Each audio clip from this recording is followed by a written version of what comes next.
Quand j'ai lu ton livre, j'ai senti beaucoup de colère. Aristote, c'est le scientifique le plus reconnu à ce moment-là. Le gars sûr de la science à ce jour. Aristote, si tu nous regardes. Aujourd'hui, on s'interroge.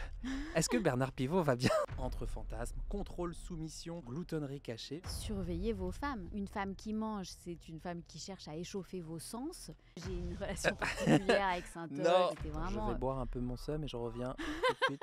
Bonjour à toutes et à tous, bienvenue dans la poire, le podcast pour mieux manger du cœur à l'assiette. Aujourd'hui, une petite première pour cet épisode dans les locaux de l'ASCAM qui nous héberge à Paris 8e, merci l'ASCAM. Épisode premier filmé de Dans la poire, donc si vous écoutez cet épisode sur une plateforme d'écoute traditionnelle et si le cœur vous en dit, vous pouvez désormais le retrouver sur YouTube, sur ma chaîne @CharlesBrumeau et bien sûr mettez le fameux pouce bleu et abonnez-vous à cette chaîne YouTube. Aujourd'hui, j'ai le plaisir de recevoir une invitée que je suis ravi de vous présenter. Il s'agit de Lorraine Malka, qui est autrice de cet essai Mangeuse, histoire de celle qui dévore, qui savoure ou se prive à l'excès aux éditions Pérégrine. Il est sorti en 2023 et là il vient de sortir en poche. Un livre qui explore un sujet qui est rarement traité en profondeur, le rapport entre les femmes et la nourriture, entre fantasmes, contrôle, soumission, transmission, gloutonnerie cachée. On va parler de plein de sujets, histoire, publicité, mythologie, représentation, culpabilité, appétit. Et vous allez voir, on n'en sort pas indemne, loin de là. Bonjour Lorraine. Bonjour Charles. Bonjour, ravi de te recevoir. Merci d'être venu jusqu'ici. La question de tous les invités de Dans la poire, on commence direct. Quelle mangeuse es-tu? Je comptais réfléchir à cette question et puis finalement, évidemment, je ne l'ai pas fait. je me lance Oui. parce que c'est assez complexe, mais je vais essayer de faire simple. Parce qu'il y a un mot qui te vient en tête. Alors, gourmande, Ouais. ça c'est clair. Je suis très très gourmande et disciplinée à la fois, ce qui est quand même assez contradictoire parce que j'ai vraiment eu des envies, des désirs très forts et j'adore manger, j'adore cuisiner. J'adore mettre du sens dans ce que je mange et dans ce que je cuisine. Et donc, il faut que je réussisse toujours à combiner un petit peu tout ça, tout en étant dans un rapport qui est quand même très, très surveillant, très Par restrictif. rapport à quoi, la surveillance? Par rapport à la peur de grossir. De façon très honnête et transparente, je le dis. J'ai toujours eu cette pression-là depuis petite. Depuis l'enfance, oui, ouais. vraiment depuis toute petite. Je me rappelle très bien à quel moment et comment ça a commencé. Ça fait partie un peu de l'histoire de ce livre, de la jeunesse de ce livre. Mais oui, depuis toute petite et encore aujourd'hui, et je pense pour toute la vie. Waouh. Ok. En tout cas, moi, je te souhaite de t'en libérer progressivement. Mais je trouve des moyens de... C'est-à-dire que j'ai organisé, c'est pour ça que je te disais, c'est un rapport complexe, mais qui est très tenu. C'est-à-dire que j'ai organisé la libération très disciplinée, et, tu vois, très régulée de ma gourmandise, pour faire en sorte d'avoir des espaces dans lesquels je puisse prendre du plaisir, sans être dans un manque de contrôle total qui, là, tout de suite, heurte des peurs, en fait, et des angoisses qui sont très anciennes. Tu conquiers petit à petit des espaces de liberté. Même pas petit à petit, je conquiers en fait... T'organises. Voilà, j'organise pour avoir un espace que je grignote tout le temps Littéralement. et qui est dans cette régulation parce que je fais attention à ne jamais aller trop loin. Et voilà, c'est un rapport qui est très discipliné, qui est très préorganisé pour avoir toujours cette gourmandise que je tiens à cultiver en fait. Merci d'avoir partagé ça. Quand j'ai lu ton livre, je m'y suis repris à plusieurs fois. Déjà parce qu'on est surstimulé par tout ce qui est les vidéos, les notifications et tout, et donc dopamine, etc. Mais surtout parce que j'ai senti beaucoup de colère de moi, qui montait en moi à quasi chaque chapitre. Et chaque chapitre, je devais attendre que la colère redescende pour retourner sur différents chapitres. Et vraiment, il y avait un truc qui montait. Je me disais à chaque fois, mais c'est pas vrai, c'est pas possible, c'est pas aller jusque-là quand même. Que ça soit... jusqu'à l'Antiquité, que ce soit sur différents aspects, on va vraiment presque tous les évoquer, mais vraiment il y avait une sorte de colère un peu c'est pas possible quoi, on a fait ça aux femmes, c'est dégueulasse quoi. Je te remercie de me dire ça, c'est une émotion qui me paraît juste par rapport à ce que je raconte et à la colère que moi aussi j'ai ressentie en écrivant et en découvrant toute cette histoire. Ouais, j'imagine, ça t'a pris 3 ans, c'est ça? Ouais, exactement. Qu'est-ce que tu as cherché à révéler, revendiquer, décrire lors de l'écriture de ce livre, ton moteur? Je suis partie d'une intuition, de plusieurs intuitions à vrai dire, très très forte. Et ensuite j'ai eu l'impression d'avoir comme une grande investigation à mener avec plein de micro-pièces de puzzle que je mettais les unes à côté des autres pour essayer de prouver que mon intuition était la bonne. Et plus j'avançais dans mon enquête, plus je prouvais que ça allait encore plus loin que ce que j'avais présupposé. Ces intuitions, en fait, c'était de me dire que le rapport des femmes à la nourriture, déjà, que je n'étais pas la seule à souffrir de quelque chose qui s'approche vraiment de très très près, qui a frôlé 1000 fois et qui continue de frôler sans arrêt les troubles des conduites alimentaires, au sens où on peut les définir comme simplement l'obsession, le fait d'être tout le temps, voilà, un envahissement psychique, exactement. C'est la définition que me donne à un moment un psychiatre et que j'ai trouvé enfin juste, parce que évidemment que quand on définit les troubles des conduites alimentaires par le rapport poids, taille, etc., ça ne fonctionne pas, c'est pas une question de ça. Et ni par les troubles vraiment très objectifs qu'on peut avoir. Enfin, je pense qu'il y a vraiment beaucoup de personnes qui ne se reconnaissent pas dans les définitions du diagnostic, enfin de ce qui permet une prise en charge, mais qui en fait frôlent à longueur de temps ces troubles par cet envahissement psychique et par le fait d'accorder tellement d'importance aussi à la forme corporelle dans l'estime de soi. La corrélée, quoi. Voilà, à ce point. Et donc l'intuition que j'avais, c'était que je n'étais pas la seule et même je me disais, mais est-ce que toutes les femmes n'ont pas, et j'osais à peine le prononcer même auprès de mon éditrice, quand j'ai commencé à me lancer et que je lui ai dit voilà ce que j'ai envie de chercher, j'osais à peine lui dire voilà, je pense que toutes les femmes, à un moment ou à un autre de leur vie, rencontrent quelque chose qui est très très proche des TCA et qui les amène à frôler l'anorexie, la boulimie, l'hyperphagie et les autres troubles. En tout cas, le contrôle, c'est quasi sûr. Voilà, le contrôle vraiment extrême, c'est ça. Tout à fait. Et qui vraiment peut pourrir la vie, quoi. Donc, il y avait cette première intuition. Et la deuxième, et en fait, c'est vraiment les deux apports de mon livre, je pense. La deuxième, c'était de considérer que c'était impossible que ce rapport très compliqué des femmes à l'alimentation soit récent. Je n'arrivais pas à croire que ce soit qu'une histoire de petits régimes qui datent des années 70, comme on a souvent l'impression, comme on a tendance à le dire. Des petits 4 kilos à perdre avant l'été, marqués dans les magazines. Voilà. Je ne pouvais pas croire en fait que les femmes soient dociles face à des injonctions aussi récentes et que ce soit aussi facile de leur retourner la tête comme ça. Donc je partais du principe que c'était évident que cette peur-là, elle était un peu comme on a parlé du loup en off tout à l'heure. Il y a toujours un loup, je disais, la peur du loup par exemple. La peur de Michel Pastoureau est un auteur que j'admire beaucoup, qui a beaucoup travaillé sur les représentations par exemple des animaux.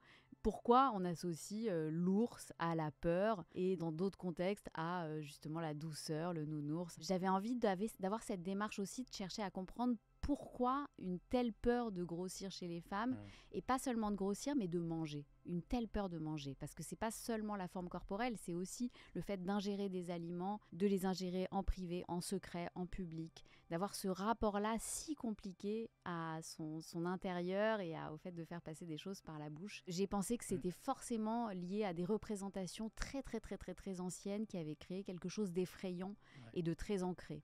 On va en parler de ces représentations anciennes, et aussi ça prend sa source dès l'enfance. Dans ton livre, il y a une sociologue qui s'appelle Anne Dupuis qui nous dit que les petits garçons et petites filles, malgré une attirance équivalente pour la nourriture, sont perçus différemment. Le petit garçon est perçu comme bon mangeur, la petite fille plutôt comme une gourmande dont il faudrait gouverner les pulsions.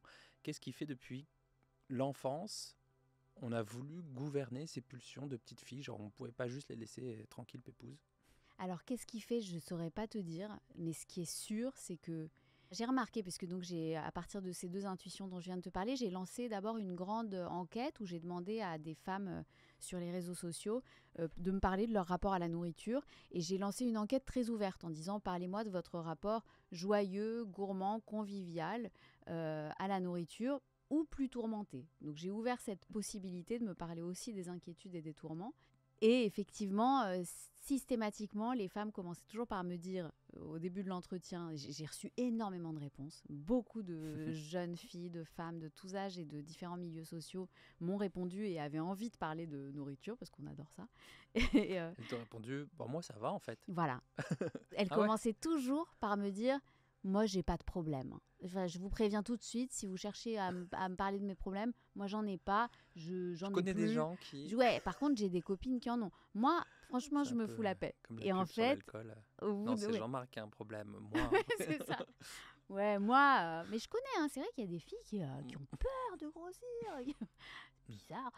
Moi, ça va. Et en fait, au bout de 10 minutes, 20 minutes, souvent, je remarquais que c'était quand je me confiais moi que les confidences venaient. Mais en fait, Effet miroir. Ah tiens, oui, voilà, moi aussi, ça m'est arrivé de me contrôler un peu. c'est ça. Ouais. Et je pense que c'est un mélange, comme tu dis, comparé à l'alcool, il y a un mélange de honte sociale, du fait d'avoir un rapport compliqué à la nourriture. On n'a pas envie de casser l'ambiance sur un sujet aussi joyeux, convivial, en disant bah, moi en fait j'ai des angoisses terribles, des traumatismes, ça me bouffe la tête. Enfin, on n'a pas envie de dire ça parce que ça casse l'ambiance et une femme est tenue de ne pas casser l'ambiance quand Ah même. oui. Une femme doit créer l'harmonie, il y a vraiment cette idée-là dans les croyances collectives. Et en plus, je pense on le sait, que les TCA, je pense que tu dois vraiment avoir cette idée-là très forte aussi, peut-être, enfin en tout cas, ça doit se confirmer dans tes consultations, que c'est une maladie, c'est voilà, une pathologie du déni. Ce sont des pathologies du déni où on ne s'avoue même pas à soi-même qu'on est en souffrance et qu'on a des Tu les problématiques. appelles des dénivores, quoi, c'est ça. Mm, Moi, ça va, mais les autres, c'est compliqué, quoi. c'est ça. Ce qui est bizarre, c'est que je pense qu'on a toutes, je parle au nom de nous toutes, aucun souvenir d'avoir été brimées dans l'enfance. Cette étude qui a été menée, elle est étrange parce que je la crois sur parole et je suis convaincue que c'est vrai, que les petites filles sont, dès l'âge de 3 ans, comme le dit cette sociologue Anne Dupuis, puisqu'elle a observé, vraiment, elle a mené une enquête sur l'entourage nourricier d'énormément d'enfants. Les petits garçons sont guidés vers l'hédonisme, vers la découverte, vers le fait de Exploration et tout, ouais. explorer, diversifier leur goût, affiner leur palais avec des nouvelles saveurs plus complexes que d'autres et tout ça. Les petites filles sont frustrées. Et Françoise Héritier Modération, frustration. l'avait observé aussi dans plein de civilisations. En fait, elle avait remarqué que les petits garçons tétaient plus longtemps que les petites filles au sein de leur mère. Et elle disait, il y a dès le départ, quand on est nourrisson, la création de 2 races d'êtres humains. La race à qui l'on dit vos pulsions seront souveraines, les petits garçons, et la race à qui Accepté. l'on dit la frustration sera votre lot. Et c'est les petites filles. Et en fait, quand je disais qu'aucune de nous ne se rappelle de ça, moi je me rappelle pas avoir été particulièrement frustrée, mais en réalité, je pense que je l'ai été. Et surtout, par contre, quand je me mets dans moi je n'ai pas d'enfant. Et quand je parle, c'est un autre sujet qui m'intéresse beaucoup, le fait de ne pas avoir d'enfant et de ne pas en vouloir, comme c'est mon cas. Et quand je parle à certaines femmes qui ne veulent pas d'enfant comme moi, il y a notamment cette peur d'avoir une fille et de lui transmettre les angoisses qu'on a eues, nous, avec l'alimentation, et dès la toute petite enfance, d'avoir cette façon de la guider malgré nous vers Ouais. une frustration. Qui pourrait peut-être censurer une partie de ce désir d'enfant, plus ou moins consciemment, par cette peur, quoi, de ne pas vouloir transmettre ce Pas qu'on a vouloir reçu, ce transmettre qu'on a vécu, quoi. une angoisse, comme on est nombreux, je pense, quand on envisage d'avoir des enfants, on est nombreux et nombreuses à se demander est-ce qu'on ne va pas transmettre nos Est-ce qu'on traumatismes, fait nos bien, ouais. angoisses. Vraiment, je remarque que beaucoup de femmes qui ne deviennent pas mères ont cette idée-là en tête. Je risque de transmettre mes angoisses alimentaires. C'est répandu aussi chez les mamans qui me consultent et qui me demandent si moi j'aimerais vraiment pas transmettre les mêmes schémas. J'ai été élevé comme ci, comme ça, à ne pas me resservir comme mes frères ou à ne pas manger certains types d'aliments. Je voudrais vraiment éviter. En même temps, je sens que je suis un exemple pour ma fille parce que je lui dis de pas faire, mais moi je me prive aussi. Et il y a quand même cette tension-là aussi en tant que Mais parent. ça veut dire que les patientes qui te consultent sont déjà dans un chemin de conscience qui est vraiment intéressant. Parce que ce que je remarque, moi, c'est qu'il y a un fort déni aussi là-dessus. Une partie de la prise en charge, c'est de pouvoir poser des questions d'exploration pour que la personne sorte du déni. Mais c'est pour ça que je te disais qu'on était très rare à se rappeler dans l'enfance d'avoir été frustré. Parce que je pense qu'il y a là quelque chose, et c'est ce qui me fascine en fait dans ce sujet. Je pense qu'il se passe dans le rapport à l'alimentation quelque chose de terriblement inconscient, et y compris dans tu me demandais pourquoi les mères poussent les petits garçons à manger avec beaucoup plus de plaisir et poussent les petites filles à la frustration dans le domaine de l'alimentation. Je pense que c'est vraiment très très très très inconscient, et c'est un conditionnement qui est Et sociétal, beaucoup plus large très ancien. Nourriture. Voilà. Donc moi, je ne blâme pas les mères parce que je pense que il faut déjà, comme je te dis, un chemin de conscience très fort pour en venir, comme tes patientes, à dire j'ai peur de transmettre cette angoisse-là. Il y a un fil conducteur dans ton livre, je trouve qu'on retrouve beaucoup cette tension qui se cristallise aussi dans l'œuvre de Les Malheurs de Sophie de la comtesse de Ségur qui est parue il y a à peu près 150 ans, sur les tourments de cette héroïne qui est prise entre des élans de gourmandise, vraiment on dirait des élans du corps, du cœur qui vont vers certains types d'aliments, et dans le même temps l'impossibilité d'y accéder, donc de rester sur sa faim, avec aussi une maman là qui est un petit peu au minimum qui la tourmente, voilà, qui est même un peu torturante, ouais, voilà, qui lui fait passer plein de plats, des fruits confits, des brioches. Elle l'a punie comme ça, en fait. Ouais. À chaque fois qu'il y a vraiment, quand on regarde de plus près, et c'est incroyable parce que c'est vraiment l'exemple qui a le plus frappé. Je pense qu'on est nombreuses de ma génération à avoir grandi avec Les Malheurs de Sophie. Même si c'est très ancien, je ne sais pas si les petites filles d'aujourd'hui le lisent. Moi, je sais que dans ma génération, j'ai 42 ans. Dites-nous dans les commentaires si jamais vous avez des enfants et que... Il y a beaucoup de femmes de mon âge qui m'écrivent, et évidemment aussi des femmes de l'âge de ma mère, donc en plus la génération de entre 60 et 80 ans, qui m'écrivent en me disant « Oh là là, mais j'étais sciée de me rendre compte que la comtesse de Ségur et notamment Les Malheurs de Sophie étaient en fait entièrement guidées par ça, par cette idée-là de... En fait, ça n'est que des histoires de petites filles punies par la nourriture, avec cette idée de susciter la gourmandise chez elles, en lui faisant, comme tu disais, défiler des fruits confits, des choses qu'elle adore sous les yeux, et en lui tapant les doigts au moment où elle risque de flancher, quoi. Désire, mais n'accède pas à ton désir. C'est ça. Ne le réalise pas. C'est exactement ça. Il y a vraiment dans ce qu'on considère comme étant la nature féminine dès la petite enfance, donc les petites filles, sont considérées comme étant d'une nature gourmande. Et à la fois, on les encourage à correspondre à leur nature, en convoitant comme ça leur gourmandise, en suscitant, en attisant leur gourmandise. Et à la fois, voilà. Et à la fois, on tape sur les doigts quand elles mettent la main dans le pot de confiture. Et à peu près 24 siècles avant la comtesse de Ségur, on trouve aussi des traces dans l'Antiquité, bien avant les régimes minceurs. Les femmes étaient censées être des dévorantes, des créatures voraces, sensuelles, paresseuses aussi. Est-ce que tu peux développer un tout petit peu un des exemples entre...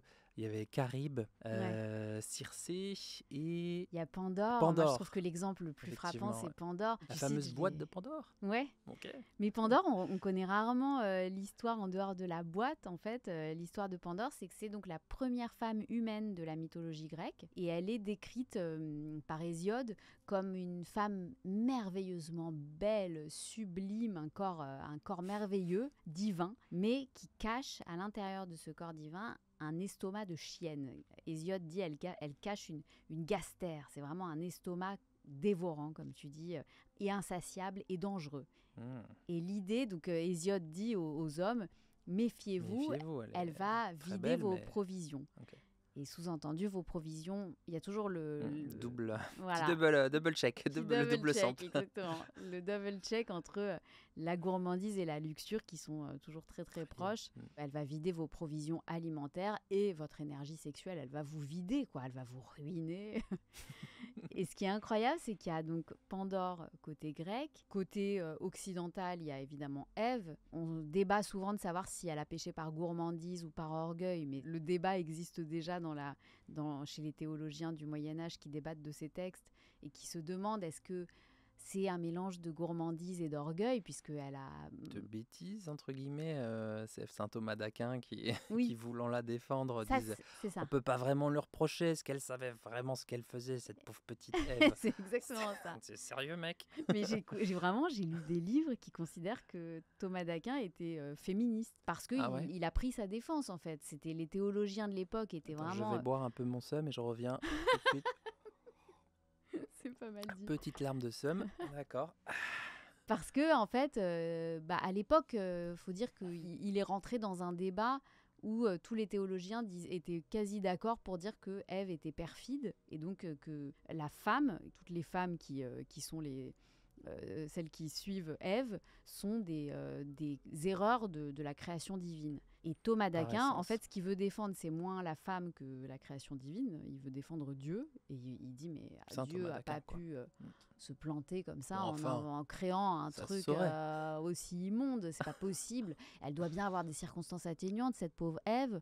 Bah ça y est, j'ai trouvé. C'est Aristote qui l'a dit. Aristote, c'est le scientifique le plus reconnu à ce moment-là. Le gars sûr de la science à ce jour. On ne conteste jamais ce qu'a dit Aristote. Aristote, si tu nous regardes. Et Aristote a dit que la femme avait moins accès à l'intelligence et à la raison que l'homme. Donc évidemment, c'est pour cette raison-là qu'elle a péché. Elle est moins capable de réguler ses pulsions, ses passions.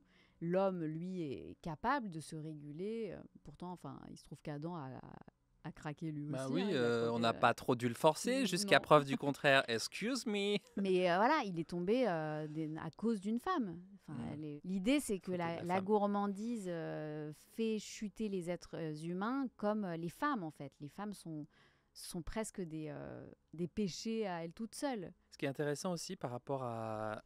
Je dis Saint-Ox, mais en fait c'est Saint Thomas d'Aquin, c'est parce que moi j'ai été élève à Saint Thomas d'Aquin et que c'est parfois... Je pensais que tu allais me dire, parce que j'ai une relation particulière avec Saint-Ox, on est un peu potes, c'est un peu mon bro. Bon, bien sûr, non, j'ai été élève au lycée Saint Thomas d'Aquin et bon, parfois on le surnommait un petit peu comme ça, ce Saint-Ox. En fait, tu expliques aussi pourquoi ça s'est perpétué pendant des décennies et des siècles, cette espèce de vision-là de la femme. Tu parles aussi des sermons du Moyen-Âge, puisqu'au XIVe siècle, les hommes d'église, donc des prélats, des prêtres, c'est ça ? Eh bien, ils se saisissaient des grandes places et des hippodromes dans les villes et dans les campagnes pour faire des sermons, pour un peu galvaniser les foules et réveiller les consciences, lesquels sermons étaient ensuite relayés dans des livres d'auteurs religieux, puis relayés ensuite auprès des auteurs laïcs pour être ensuite redistribués, que la parole recircule auprès des médecins, de la population, encore une fois. Merci Charles pour ta lecture précise. C'est très, non, mais je me suis dit, comment il y a un truc qui a été dit il y a des milliers d'années, et puis ce truc-là, on le retrouve encore un petit peu aujourd'hui. Entre deux, il y a des connecteurs logiques. Ouais, j'avoue, ce que tu viens de décrire là, ça a été toute moi, ça a été une découverte. C'était... pardon, je t'ai coupé la parole. Non, mais c'était en gros pour dire, qu'est-ce qu'il disait ? Il disait quoi sur ces grandes places, ces hommes d'église, il faisait un peu de prêchi-prêchasse en jeu de mots de Ève et Adam. Surveillez vos femmes. Surveillez vos femmes parce que apparemment, il y a eu Ève, mais d'après ce qu'on m'a dit, elles sont toutes pareilles, il faut se méfier. Il ne faut pas les laisser manger, il ne faut pas les laisser cuisiner. Parce qu'une femme qui mange et qui cuisine est dangereuse. Une femme qui cuisine, c'est une empoisonneuse potentielle, elle veut vous tuer. Une femme qui mange, c'est une femme qui cherche à échauffer vos sens.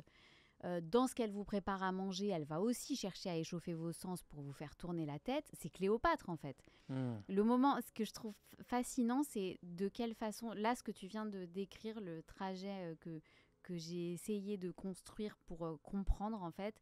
Ce que je voulais comprendre, c'est comment on passe des représentations culturelles, donc à savoir ce dont on vient de parler, Pandore, Ève, qui sont des représentations qui sont très très présentes quand même dans l'imaginaire collectif.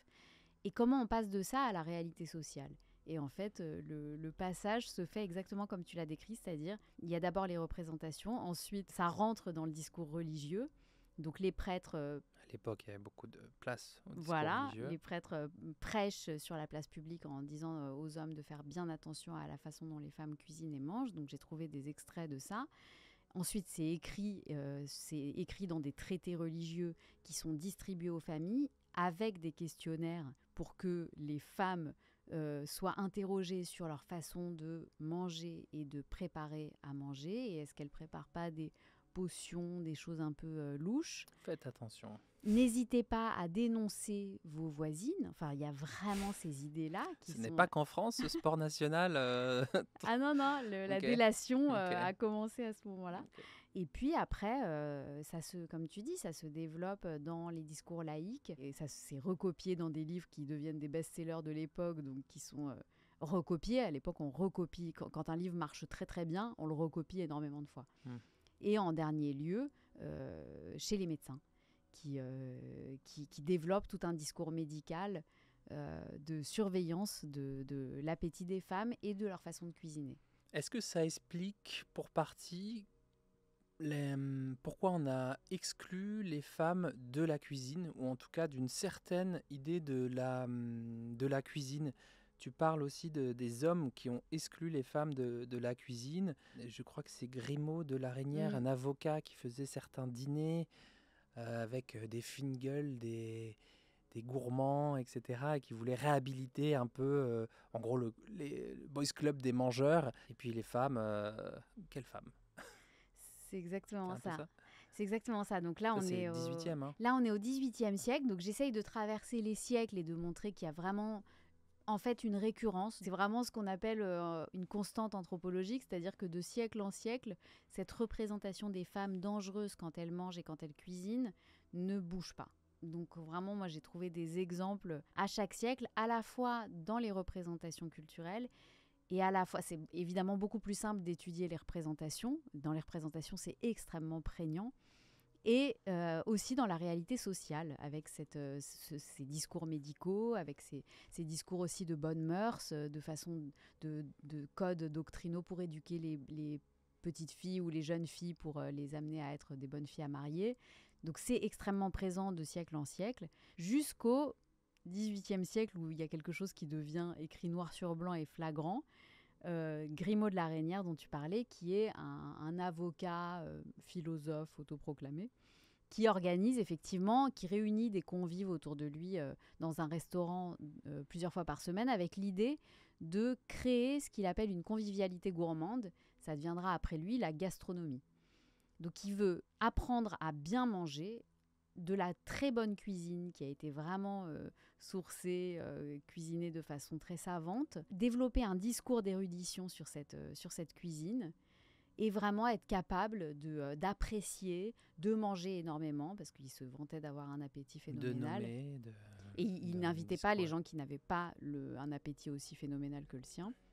Et oui, effectivement, d'être capable de nommer les aliments, de nommer les goûts, de goûter un vin, et d'être capable de distinguer les différents goûts et pour pouvoir les commenter.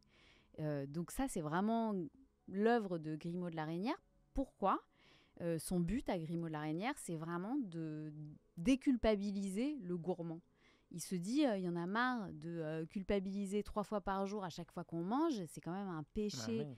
On a 100 000 repas dans une vie, à un moment donné, let's go. Quoi. Mais c'est ça, enfin, on peut pas se flageller de manger à chaque fois qu'on mange, c'est pas possible. Donc il va falloir, se dit-il, et c'est vraiment intelligent, je trouve, il a une espèce d'opération marketing assez fabuleuse. Il se dit, on va développer, il appelle pas ça comme ça, mais c'est vraiment le gourmet, c'est-à-dire le gourmand, mais qui n'est pas le gourmand rabelaisien qui s'empiffre, c'est le gourmand intellectuel, érudit. Il se représente lui-même sur des gravures, non pas avec de la nourriture autour de lui, mais avec des livres, et une fourchette et un couteau, mais des livres. Donc c'est vraiment, il veut élever la nourriture vers les sphères intellectuelles, et plus la laisser dans le ventre, voilà. Il anoblit un peu la gourmandise. Quoi. Totalement. Okay. Et évidemment, il exclut les femmes, oui. Très explicitement, pour 2 raisons. La première, c'est que les femmes risquent toujours d'échauffer l'essence des hommes. Et donc, faudrait pas les perturber, voilà. Les petits choux.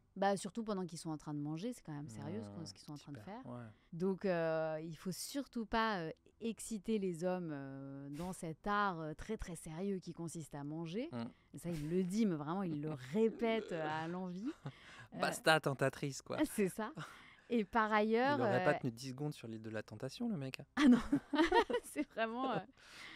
il ne faut pas que les femmes soient en sa présence au restaurant. Quoi. Ça va le déconcentrer. Il dit vraiment texto, il n'y a rien de pire que de déconcentrer un homme dans l'exercice de ses mâchoires. Il aurait fait un trop bon mascu aujourd'hui. Exactement, c'est vraiment le mascu. Okay. Donc ça, c'est la première raison. Et la deuxième raison, c'est qu'elles ne sont pas capables. Elles ne sont pas capables Elles de sont moins fortes, développer c'est ça, non, leur elles sont palais. Non, elles n'ont pas de palais, La elles n'ont perception, pas ouais. d'intelligence, elles n'ont pas de raison, donc elles sont pas capables de... Elles vont être attirées par le sucre, comme les enfants, et après, elles vont pas réussir à développer leur goût, puisqu'elles n'ont pas de raison. Ça m'a rendu dingue aussi. J'ai arrêté de lire pendant une semaine aussi, j'en pouvais plus. C'est horrible. En fait, on en reste C'est à horrible, l'idée vraiment. d'Aristote que les femmes ne sont pas assez rationnelles. Enfin, c'est pas qu'elles sont pas assez rationnelles, c'est qu'elles n'ont pas accès à la raison. Elles sont vraiment exactement comme des enfants. Elles se jettent sur la nourriture sans raisonnement, sans donner de sens à ce qu'elles font. Et donc, elles auraient des pulsions. Et ce qui est fou, c'est qu'on trouve vraiment des traces de ça bien après et jusqu'à aujourd'hui, en fait. Tout à fait. C'est l'apanage de la cuisine de chef, la bonne cuisine réservée aux hommes. Et puis à côté, il y a la cuisine de bonne femme, un peu moins élaborée. Le gastronome aussi. C'est vraiment l'impossibilité pour une femme, à la fois, comme tu dis, de D'accéder à- devenir chef cuisinière professionnelle, puisqu'elle n'a pas le goût pour et elle n'a pas les compétences pour, et aussi de devenir une vraie gourmette. Le mot gourmette n'existe même plus. En fait, il a existé, mais il n'existe même plus, parce que ça n'est pas souhaitable que les femmes, et ça n'est pas possible pour elles, selon ces croyances-là, qu'elles apprennent à manger correctement avec érudition, quoi. Sur ça, il y a un passage de Étienne Drouard, c'est ça? Je ne sais plus si c'est son prénom. Drouard. Alain Drouard. Alain Drouard, peut-être, ouais. Certains ont dit que la cuisine était l'apanage de la femme. Je l'accorde dans une certaine mesure, car comme il y a fagot et fagot, il y a cuisine et cuisine, et nous ne sommes pas à contester aux ménagères le pot-au-feu et le ragoût de mouton traditionnel.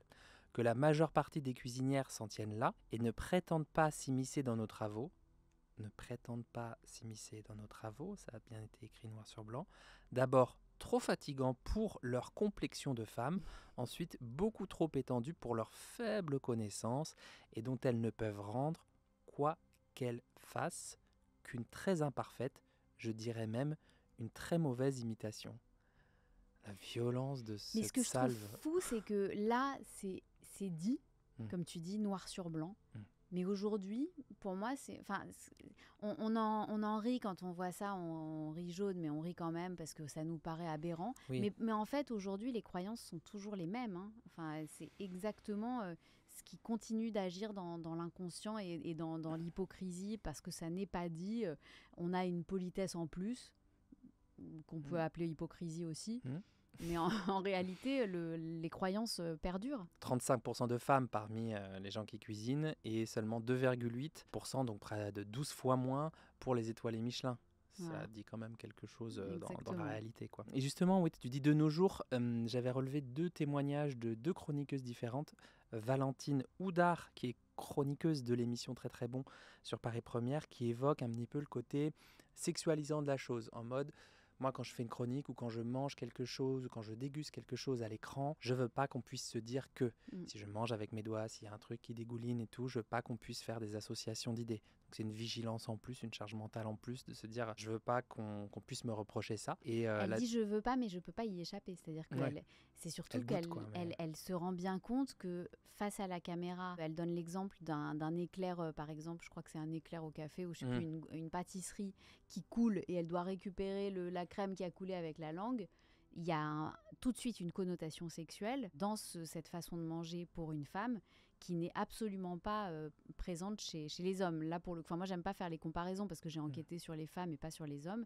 Mais là, on peut comparer et c'est assez saisissant de se rendre compte que c'est un vocabulaire, c'est une sémantique dans la façon de manger qui est tout de suite sexualisée pour les femmes uniquement. Et je saisis la balle au bon, puisqu'il y a quelques mois, on avait un coach ultra connu sur les réseaux sociaux américains, Ashton Hall, pour ne pas le nommer, qui faisait sa routine à 3h du mat, 5h du mat, il se lève, il met sa tête dans une bassine d'eau glacée, etc., tout en ASMR, machin.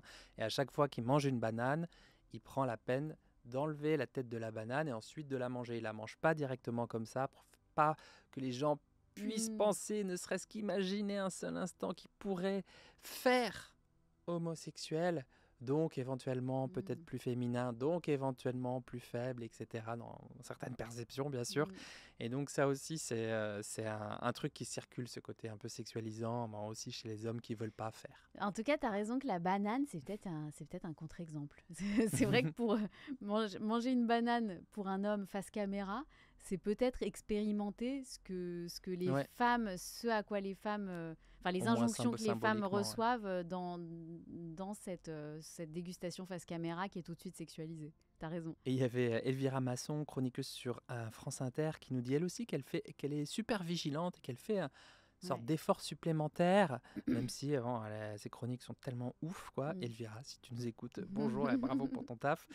Big up, Elvira. Pour ne pas alimenter les clichés que les hommes, peut-être certaines femmes d'ailleurs, projettent sur les femmes comme elle n'est pas assez précise, elle y connaît rien, etc., qui vient de très loin. Mais du coup, elle fait aussi gaffe à ça. On est dans des temps dits modernes. Elle, en fait, sa technique, moi, ce qui m'intéresse, c'est de voir qu'effectivement, d'ailleurs, big up à toutes les chroniqueuses food, notamment de cette émission que j'aime beaucoup, très très bon. Donc Valentine notamment, Mina Sundira et effectivement Elvira qui est géniale et qui explique dans mon livre, dans le témoignage que j'ai recueilli avec elle, qu'elle surveille, en fait, qu'elle veut être elle veut être irréprochable.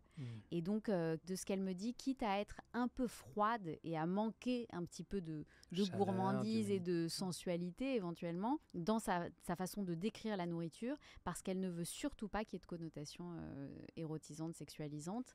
Donc elle veut être émotive, absolument... parce qu'on reprocherait aux femmes d'être trop émotives ou de laisser parler leurs émotions et tout ça. Et elle m'a dit, j'ai créé un personnage qui a peut-être un caractère un peu froid dans ma façon de décrire la nourriture, mais au moins je me blinde pour qu'il n'y ait aucune connotation de cet ordre. Alors on a parlé de l'Antiquité, un petit peu du Moyen-Âge, puis du XVIIIe siècle, et si on vient à des temps un tout petit peu plus proches de nous, j'ai retrouvé un passage que j'ai sélectionné dans une émission où Bernard Pivot présente l'émission dans les années 70. Il y a un chroniqueur qui s'appelle Christian Guy qui tient des propos assez spéciaux, assez gratinés.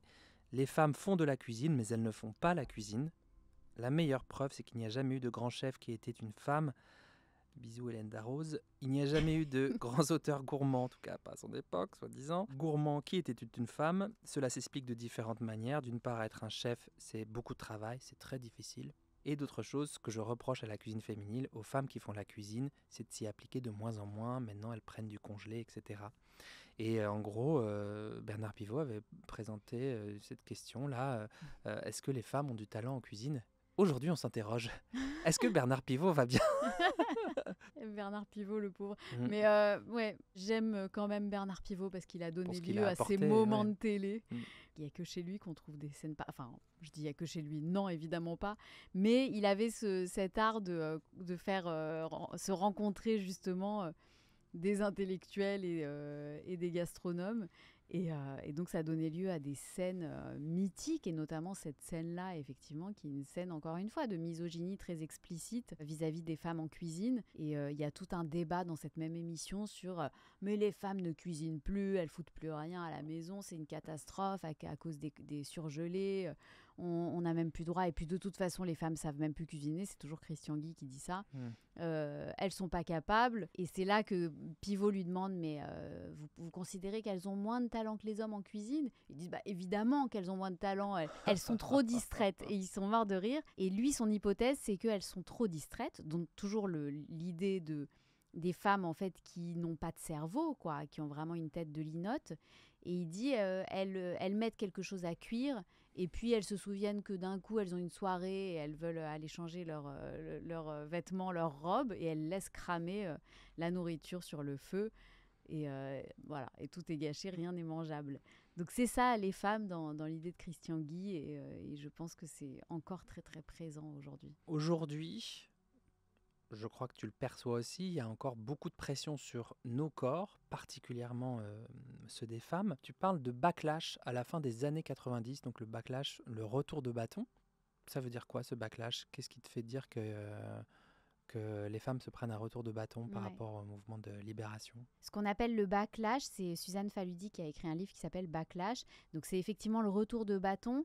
Et on parle de backlash dans les différentes luttes sociales, mais en particulier les luttes féministes. À chaque fois qu'il y a un Une progrès, une avancée, notamment féministe, mais encore une fois dans d'autres luttes sociales, on veut faire regretter amèrement, mais presque immédiatement d'ailleurs. C'est souvent presque concomitant parce que le mécanisme est quand même très huilé. On veut immédiatement faire regretter, notamment aux féministes, les progrès et ce qu'elles ont réussi à conquérir. Tu vas le payer. Voilà, tu vas le payer. Et donc, on leur fait regretter par la société de consommation, par des injonctions qui sont tellement bien pensées pour devenir des puissantes mannes financières qui fonctionnent très très bien. Ce que j'ai découvert en menant mon enquête, parce que là, on vient de parler avec toi, Charles, on a traversé un peu l'histoire pour montrer, je tenais à ça, de montrer qu'il ne s'agissait pas que de forme corporelle. Il ne s'agit pas que de la pression de grossir. Il s'agit aussi de l'histoire d'un enfermement, de l'histoire d'une interdiction, de l'histoire d'une privation des femmes dans leur rapport à la nourriture, aussi par des représentations de femmes qui mangent et qui sont dangereuses quand elles mangent, dangereuses quand elles cuisinent, dangereuses quand elles s'approchent de la nourriture.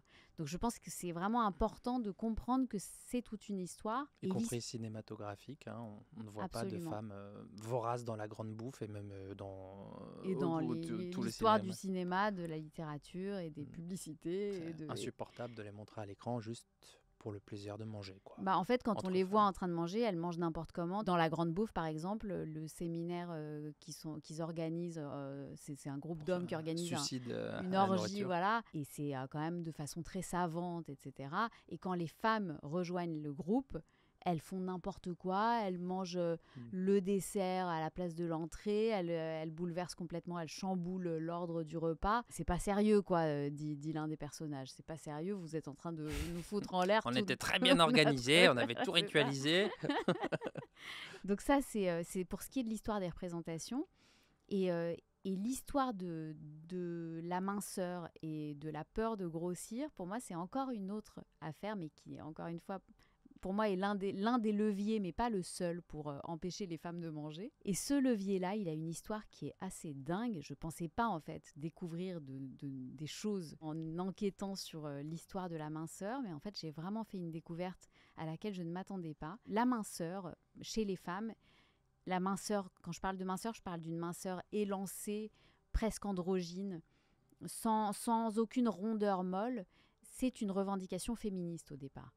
C'est-à-dire que les femmes ont toujours eu finalement à peu près la même injonction, le même idéal corporel féminin, ont toujours été soumises au même idéal corporel féminin, à savoir être minces partout, comme les hommes.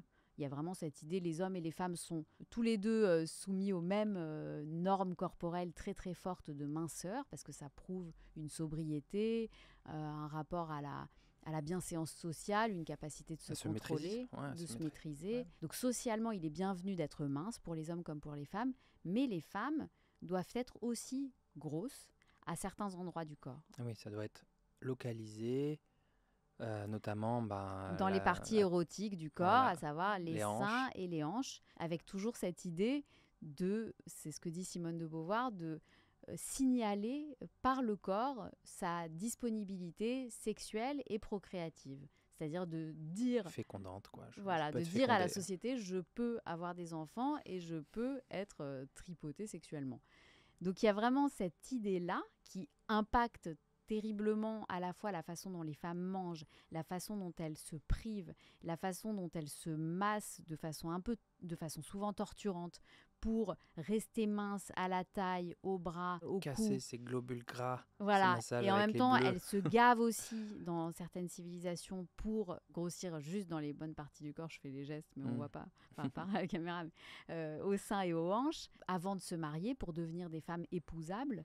Donc c'est terrible en fait, enfin, c'est vraiment très ancien cette façon de... C'est répandu dans plusieurs cultures. Hein. C'est répandu dans plusieurs cultures, cette injonction complètement contradictoire et intenable, toutes les femmes savent que c'est intenable de réussir à être mince partout, sauf aux seins et aux hanches, on le sait. Et c'est pas localisable, c'est on peut pas dire juste, je veux juste là, et c'est tout. Et on Non, est ça très marche pas nombreuses comme à ça. avoir expérimenté à quel point c'était impossible et à quel point les pharmacies qui nous promettent des produits miracles qui vont nous faire maigrir partout sauf des Ouais, seins, localement. on sait que Ouais. ça marche pas, c'est souvent très nocif. Donc il y a cette idée-là qui est présente depuis l'Antiquité, hein, vraiment, et qui traverse les siècles. Et ce qui s'est passé dans les années 30, vraiment les premiers mouvements, la première vague féministe, c'est une revendication à la possibilité d'être mince sans rondeur molle, sans signe extérieur de sexualité et de Juste une seule procréation. injonction, mais pas deux, quoi. Juste, voilà. Voilà, une seule injonction, à On savoir choisit celle-là, voilà. être très très très très mince, très Ok. élancé. Et c'est Georges Vigarello, qui est historien des silhouettes, qui dit ça, faire concurrence aux hommes dans l'esthétique de la mobilité, avec l'idée d'aller travailler et de se débarrasser des jupons, des corsets, de tout ce qui encombre les corps des femmes pour avoir justement cette forme corporelle impossible à acquérir. Et donc d'être comme vraiment fine comme des bâtons. Ça, c'est une nouvelle mode qui n'a jamais existé. Et c'est les féministes qui ont défini cette mode. Ça, déjà, moi, je le savais pas. Je pense qu'on est nombreuses à pas le savoir. Et je trouve que c'est une vraie découverte parce que c'est vraiment, en fait, un retournement complet. C'est-à-dire que l'injonction Change de sur paradigme. l'idéal corporel féminin a toujours été le même depuis 20 siècles. Et d'un coup, c'est les féministes, avec leur force motrice incroyable, qui réussissent à retourner le game et à imposer Notre corps, ce sera celui-là, ok ? idéal. Ça suffit maintenant. Voilà. Ok. Sauf que c'est là qu'intervient le backlash, à peu près dans les années 70. Donc cette forme androgyne se précise, intervient dans la mode, enfin vraiment devient de plus en plus un phénomène, en fait, dans les magazines de mode et dans plein de domaines, jusqu'au moment où il y a ce backlash qui est en fait terrifiant et qui intervient dans les années 70 et qui dit aux femmes, vous voulez être mince, bah, vous allez souffrir mes belles, vous allez devoir être maigre. Et vous allez devoir faire des régimes, du fitness, des manger cours. Mieux, manger moins, bouger plus. Pas manger mieux, manger plus, ne plus Ouais. manger. Voilà, devenez comme Jane Fonda ou comme Jane Birkin ou comme Kate Moss plus tard. Et en fait, plus on avance dans les décennies, plus on va vers les années 90 qui là, sont carrément cette mise en avant de l'esthétique de la maigreur un peu mortifère, quoi. Est-ce qu'il n'y a pas un lien aussi entre capitalisme et minceur ? J'ai l'impression, je crois que tu en parles un peu dans ton bouquin sur produire, faire, contrôler, exiger d'eux. Et puis l'industrie des régimes et du fitness, qui, je crois que c'est l'un des premiers succès du capitalisme, en fait, ce truc. C'est vraiment ce backlash, en fait. L'accès au corps, quoi. Le corps devient un outil au service d'eux. Ouais, et c'est drôle d'ailleurs de voir que ça, tu dois beaucoup l'expérimenter en consultation. Tu vois, les réseaux sociaux se sont fondés quand même sur la passion de la nourriture et des formes corporelles, et de mettre en avant son corps en photo et tout ça. Et je pense qu'on peut dire, là je m'avance peut-être un peu, mais hypothèse que le capitalisme a eu ses premiers faits d'armes avec le corps et la nourriture, notamment à travers l'industrie des régimes, qui a été un truc immense, quoi, vraiment une manne financière gigantesque. L'industrie des régimes au sens large, dans le sens où même les mouvements de body positive, voire de body neutrality, sont aussi récupérés de manière marchande, commerciale, par les marques qui communiquent vachement là-dessus et qui se disent tiens, c'est une tendance, let's go, on va en profiter pour vendre encore d'autres trucs. Pardon, c'est pas drôle. Mais oui, mais c'est vrai que c'est là que je te dis que le backlash maintenant est une mécanique tout à fait huilée sur des rails, qui fonctionne tellement bien qu'en fait elle est quasi concomitante à la lutte qui la précède, puisque par exemple, comme tu dis, le mouvement body positive, c'est venu vraiment du fat activisme qui était un vrai mouvement de fond hyper intelligent, hyper intéressant.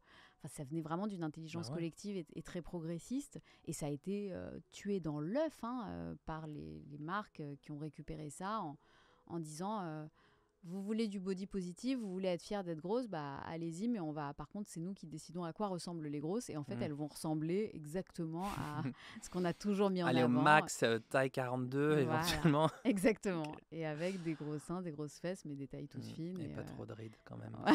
C'est ça.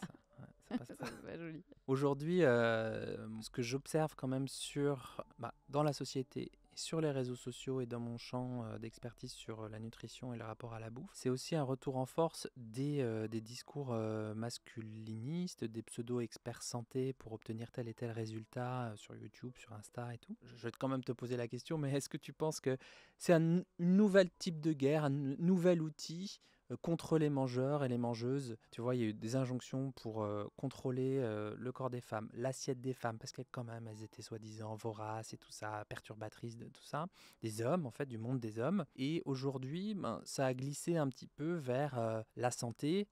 Depuis vraiment 2 ans, on nous sature avec le sucre, mais c'est l'ennemi de tout, de toute notre vie, de toute une société. Et le remède, c'est le muscle. Il faut être musclé. Avec le retour du fit game, il faut que tous les gens aient envie de faire du sport, aillent à la salle, se renforcent, pas seulement pour avoir un physique, mais aussi pour développer le charisme, l'autorité, mais aussi la longévité, préserver sa mobilité et tout. Donc là aussi, on a une nouvelle injonction qui pop-up.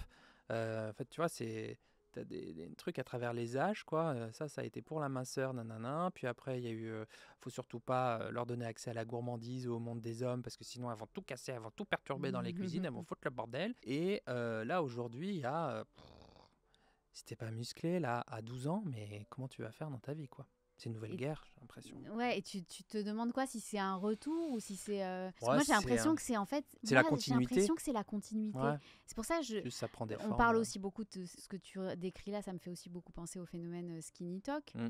qui est un mot qui a été interdit là, mais qui en fait, Les contenus ça change pas continuent, grand-chose. ouais. Les contenus, en Mm. fait, trouvent toujours où Donc, les proliférer contenus ailleurs. Skinny Talk, c'est des contenus qui prônent la maigreur extrême et qui sont vraiment tout à fait délétères pour la santé mentale et psychique. C'est un ensemble de vidéos aussi, et pour le coup, qui sont faites par des femmes et souvent des très jeunes femmes sur TikTok. Alors, ce ne sont pas des masculins qui les font, mais c'est des femmes qui ressemblent à exactement à ce que tu décris, je trouve, justement, dans ce côté très motivationnel, très capitaliste dans le discours, avec cette idée de vous allez réussir dans la vie en vous affamant, en fait. C'est vraiment des vidéos qui poussent à s'affamer et qui donnent des techniques, des astuces et des mantras, beaucoup de mantras, pour s'affamer, pour ne plus manger, pour se priver de manger. Et c'est extrêmement dangereux. Enfin, c'est vraiment un appel au suicide collectif. Et en plus, ça marche à un point inimaginable. C'est vraiment ça a une influence immense. Et les mantras, c'est notamment des trucs du genre quand ton ventre gargouille, c'est parce qu'il t'applaudit. Donc c'est vraiment c'est terrifiant. Et effectivement, je trouve que, ce que tu décris, moi, me fait vraiment penser à ça, mais je ne vois pas là-dedans de retour, en fait. J'ai l'impression que c'est dans la continuité. C'est la même guerre avec d'autres outils, quoi. Avec des outils plus ou moins qui, en fait, sont les codes de l'époque dans laquelle on est. Donc en ce moment, l'époque dans laquelle on est, c'est ce discours motivationnel très...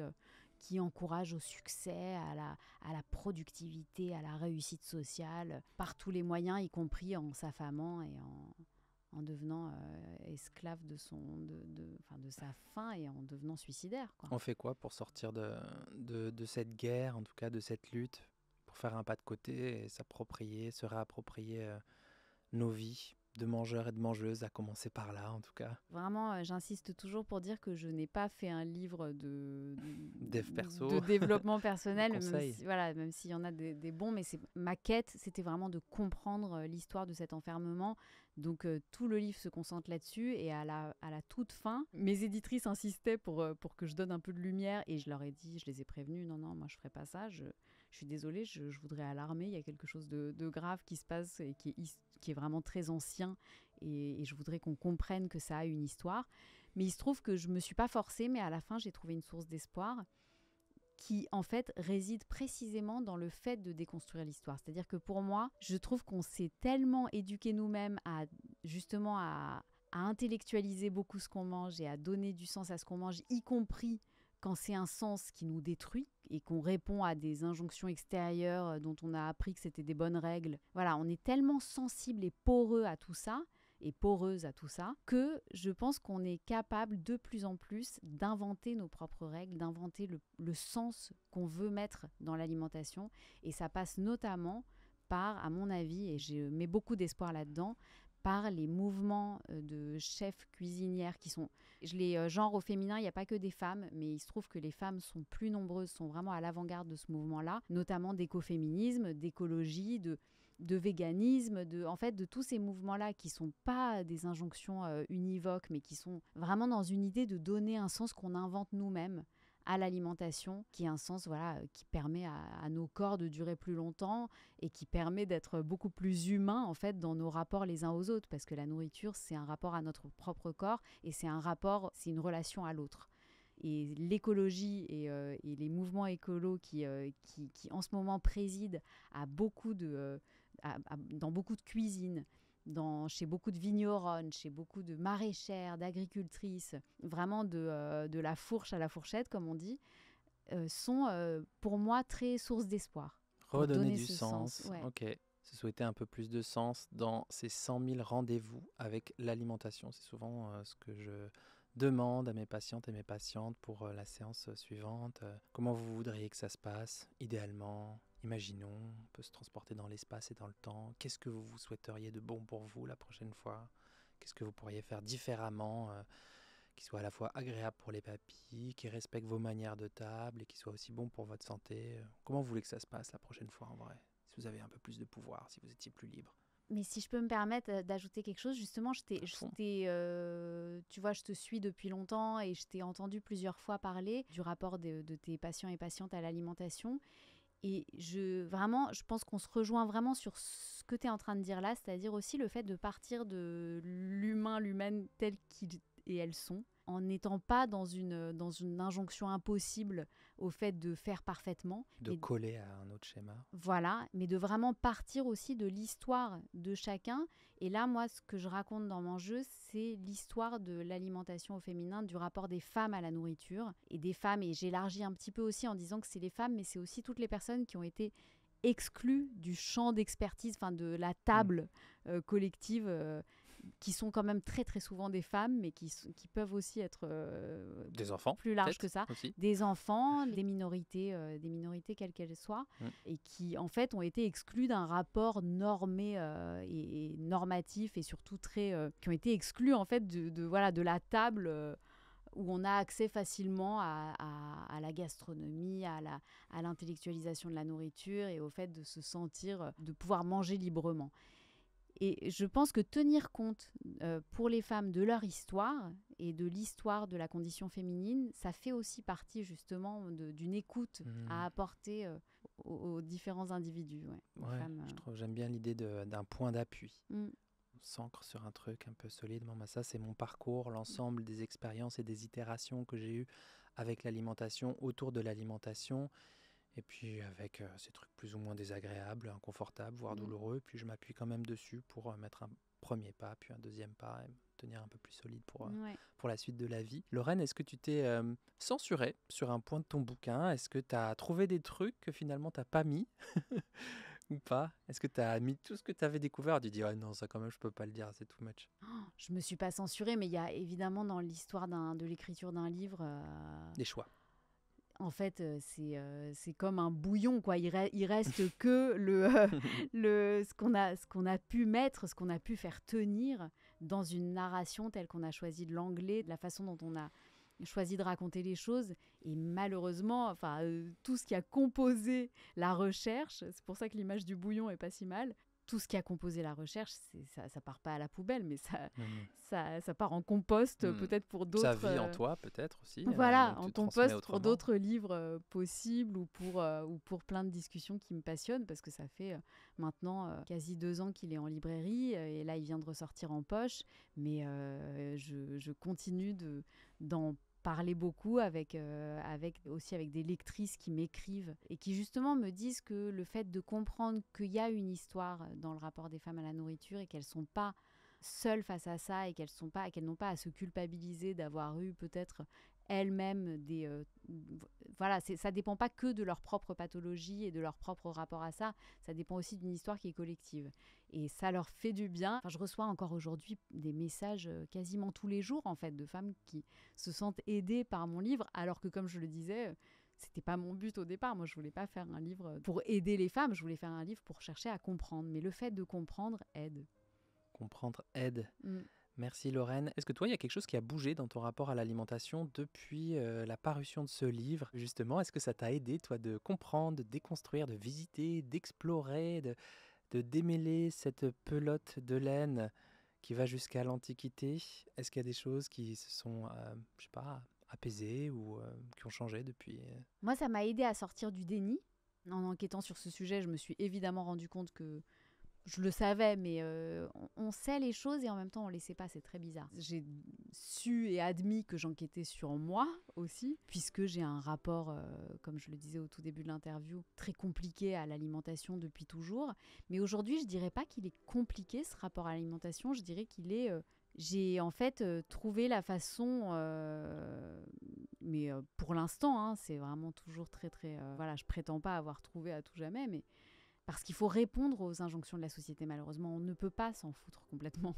On Genre aimerait juste, bien, je hein. vis dans une grotte et je me préoccupe que de moi. Et C'est très difficile à partir du moment où elles sont aussi présentes, le réel, ça aussi cogne. imposantes. Voilà, exactement, le réel. On se cogne au réel, c'est vraiment une très belle phrase. Donc, à la fois, j'ai trouvé cette façon, pour moi en tout cas, de trouver mon équilibre pour réussir à gérer cette peur, cette angoisse de grossir qui sera toujours là.